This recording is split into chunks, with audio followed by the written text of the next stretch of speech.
नमस्कार दोस्तों, फ्रांस में यूपीआई लॉन्च हो चुका है और यदि अब आप फ्रांस में घूमने जाओ या टूरिस्ट तौर पे जाओ तो आप यूपीआई से फ्रांस में पेमेंट कर सकते हैं। फ्रांस का एफिल टावर है, वहाँ से ये लॉन्च किया गया है और यह मतलब पेमेंट है फ्रांस में जो वैलिड होगा यदि आप यूपीआई से या अपने कार्ड से अपने फ़ोन से अगर फ्रांस में एफिल टावर का टिकट लेते हो तो आप वहाँ की करेंसी का प्रयोग करने की कोई ज़रूरत नहीं है आपको। अब आप अपना खुद का जो यूपीआई कार्ड है या यूपीआई या आप कोई भी ऐप से वो जाते हो तो वहाँ पर वो पेमेंट कर सकते हैं। फ्रांस की सरकार ने अप्रूव कर दिया है कि अब हम यूपीआई अपनाते हैं और एफिल टावर से लॉन्च कर दिया है, वहाँ से आप टिकट खरीद सकते हो। देखो यूपीआई पेमेंट एक बहुत ही वो है।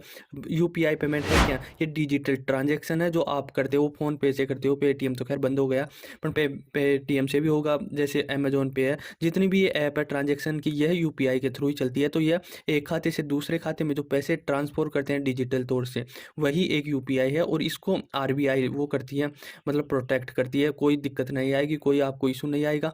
तो इस प्रकार से यूपीआई है। अब देखो यूपीआई हमारे भारत में तो कहीं सेक्टर में चलता है। जैसे आप कहीं भी छोटे से छोटे तौर पे चल जाओगे तो सब्जी खरीदना है तो वहाँ पर भी यूपीआई काम आ रहा है, परचूनी के सामान में आ रहा है। यदि आप कहीं जा रहे हो मतलब हर जगह यूपीआई है। कहीं भी चल जाओ आप भारत में, तो जैसे टूरिस्ट प्लेस में गए तो टूरिस्ट प्लेस में टिकट करने खरीदना हो तो यूपीआई। यदि आप चाय भी पी रहे हो ना, तो चाय के लिए जो पैसे के भुगतान करना पड़ेगा वो भारत में यूपीआई से कर दीजिए। अब देखो पहले अपने है ना, अभी भारत में जो फ्रांस के इनोल मैक्रोन है, फ्रांस के राष्ट्रपति, वो आए थे। तो वो आने से पहले 24 जनवरी को जयपुर में आए थे और जयपुर में नरेंद्र मोदी के साथ रोड शो किया था। उसके बाद में वह हवा महल के पास में जाकर चाय पिया था, वो मोदी जी और इनोल मैक्रोन फ्रांस के राष्ट्रपति। तो उस चाय का पेमेंट यूपीआई से किया था। तो नरेंद्र मोदी ने मतलब जो भी टेक्निकल है, ट्रांजैक्शन है, डिजिटल, वह पूरी प्रोसेस समझाई थी इनोल मैक्रोन को। भाई इस प्रकार से हमारे सारी चीज़ों में काम होता है। तो अब फ्रांस के इनोल मैक्रोन ने भी अप्रूव कर दिया है कि फ्रांस के जो एफिल टावर है वहाँ पर ये बिल्कुल मान्य होगा, यूपीआई से आप पेमेंट कर सकते हो। तो इसमें नरेंद्र मोदी की एक बात कहनी पड़ेगी कि ये बोलते हैं ना जो लोग, भाई बड़े बड़े होटलों में या बड़े बड़े होटलों में मीटिंग करने से बड़ी बड़ी डीलें फिक्स होती है। तो नरेंद्र मोदी उनके वो है कि आप चाय की दुकान पे भी एक इतनी बड़ी एक इंटरनेशनल डील फिक्स कर सकते हो। ये नरेंद्र मोदी कर सकता है और कोई नहीं कर सकता। और चाय बेचने का एक्सपीरियंस और डील करने का एक्सपीरियंस नरेंद्र मोदी का पुराना है। तो एक चाय की टपरी पर कोई 5 स्टार सुविधा नहीं थी, एक नॉर्मल जैसे आप और मैं पीती हूँ चाय, उसी प्रकार से फ्रांस के राष्ट्रपति और मोदी जी ने चाय पिया, उसको यूपीआई का प्रोसेस समझाया। प्रोसेस समझाने के बाद में उन्होंने अब फ्रांस में अप्रूव कर दिया। तो इस प्रकार से है। अब देखो एफिल टावर है ना, जो फ्रांस में टूरिस्ट आते हैं वो दुनिया में फर्स्ट नंबर पे आता है फ्रांस। फ्रांस में सबसे ज़्यादा टूरिस्ट आते हैं और जो एफिल टावर को देखने आते हैं ना, उसमें दूसरे नंबर पर सबसे ज़्यादा टूरिस्ट आते हैं, वह बाहर से हैं। तो भारत का तो ये आना ही था, क्योंकि भारत यूरोप में भारतीय इंडियन भरे पड़े हैं। तो कहीं न कहीं यूरोप फ्रांस को भी लगता था भाई टूरिस्ट ज़्यादा है, तो ये मतलब करेंसी में दिक्कत आती है। यहाँ पर आओ फिर फ्रांस की करेंसी लो और यूरो लेने के बाद में कहीं दिक्कतें आती है। तो फ्रांस की सरकार ने ये बोला है कि अब यूपीआई अप्रूवल करते हैं और यहाँ से ही टिकट खरीद सकते हो। अभी छोटे स्केल पर मंजूरी दी है टिकट वगैरह खरीदने में, पर यह बहुत जल्दी बहुत बड़े स्केल पे होगा। यूपीआई में भी फ्रांस में भी भारत की तरह ही हर जगह सब्जी खरीदनी हो, परचूनी खरीदनी हो, टूरिस्ट चाय जो भी है ना, हर चीज़ में ये काम आने लग जाएगा फ्रांस में। अभी ओनली फ्रांस में जो एफिल टावर हो वहाँ पर ही काम आ रहा है यूपीआई। और इसको जो एनपीआई है ना, नेशनल जो इंटरनेशनल इन चीज़ों को वो करती है, वो भी मंजूरी दे दी है।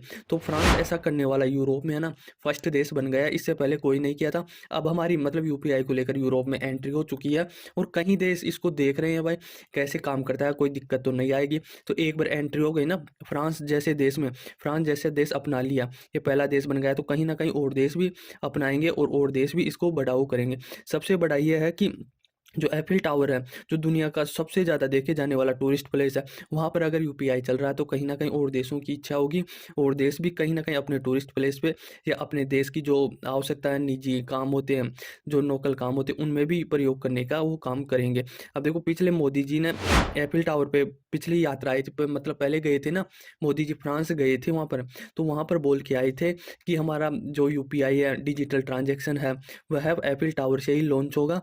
और ये मतलब मोदी जी पहले ही बोल चुके थे, पर उस पर क्या प्रोसेस चल रहा था कि किस प्रकार से काम करता है हमारी बैंकों को, कोई इनसिक्योर तो नहीं होगा, क्योंकि आप भी कभी मान लो कोई ओटीपी लेता है तो आप भी सोचते हो 2 बार भाई किस प्रकार से ले रहा, मेरा पैसा बर्बाद तो नहीं हो जाएगा, ऐसा नहीं चला जाएगा या बैंक अकाउंट से नहीं निकाल लेगा। तो हम हमारे लोकल मतलब छोटे से जगह पे इतना सोचते हैं, तो वह बड़े देश की सिक्योरिटी है। तो इसमें मतलब काफ़ी वो प्रोसेस चलता है, लंबा प्रोसेस चलता है, पूरी डिटेलिंग देखते हैं भाई कोई इफेक्ट नेगेटिव इफेक्ट तो नहीं आएगा भारत की बैंक वो फ्रांस की बैंकों पर। इस प्रकार से सारा प्रोसेस चल के फिर अगर संतुष्ट हो जाती है सरकार तो फिर इसको अपना लेती है। अब देखो भारत में है ना इसके एक्टिव यूजर 38 करोड़ है, 38 करोड़ मायने रखता है।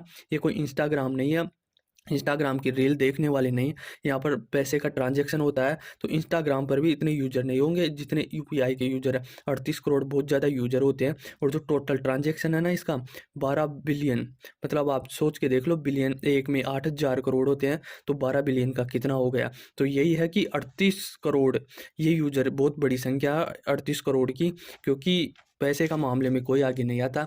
तो हमारे तो काफ़ी सक्सेसफुल है यूपीआई। यूपीआई को लॉन्च किया था आरबीआई ने 11 अप्रैल 2016 को। तो ज़्यादा दिन नहीं हुए पर ये अपना मतलब बहुत तगड़ी क्रांति आई है इसमें टाइम डिजिटल ट्रांजैक्शन में। तो ये है। और जो अब फ्रांस ने तो अपना ही लिया, इससे पहले भी कई देश अपना रखे हैं। भारत का तो खुद का है तो वह तो अपनाएगा, इसके साथ भूटान ने भी अपनाया था इसे, मलेशिया में ये चल रहा, सिंगापुर में ये चल रहा, और यूएई संयुक्त अरब अमीरात में भी ये चल रहा। तो कई देशों ने इस टेक्नोलॉजी को अपनाया और आने वाले दिनों में भी काफ़ी ज़्यादा इस टेक्नोलॉजी को अपनाएगा। और हमारी एक बार यूरोप में एंट्री हो गई ना फ्रांस में सक्सेसफुल तो होगा ही होगा ये।